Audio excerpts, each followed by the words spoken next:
What comes into your mind when you hear the word love? Maybe you'll think of that very first time when you felt you were in love. If you're a parent, you might be thinking of the first time you held your baby.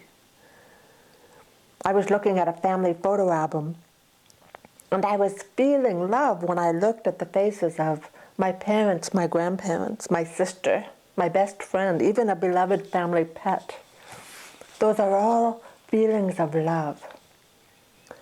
But as we learn, love is more than just a feeling.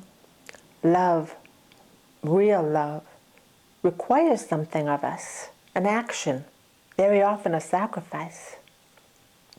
That's the love Jesus is trying to teach us about in this Sunday's Gospel when he says, "Love one another as I have loved you. This is my commandment." Is that even humanly possible?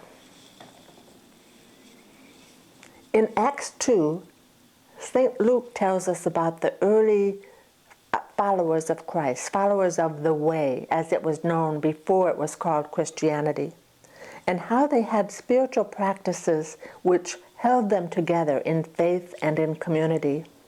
One of those we've come to know as radical hospitality. Radical from the Latin root, which means root, foundation. For them, radical hospitality meant holding all things in common and distributing them according to each one's needs. That might be difficult in today's society, but the premise of radical hospitality stays with us and remains very durable.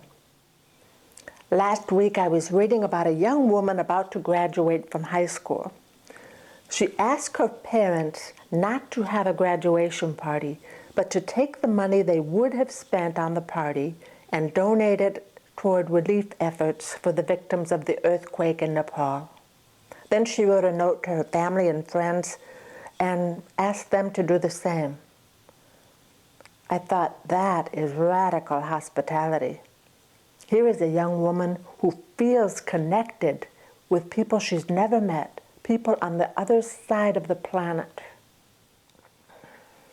This week, as we contemplate the kind of love Jesus had for us, and the kind of love he's asking us to extend to one another, let's look for those random acts of kindness that we can extend throughout the week.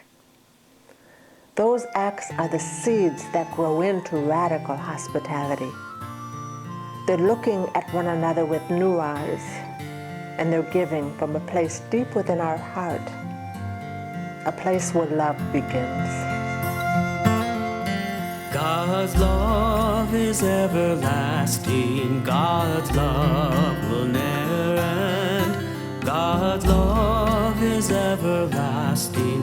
God's love will never end. Who created the earth? Who divided the seas? Who set the heavenly lights? The sun to rule the day, the stars at night. God's mercy endures forever. God's love is everlasting. God's love will never end. God's love is everlasting. God's love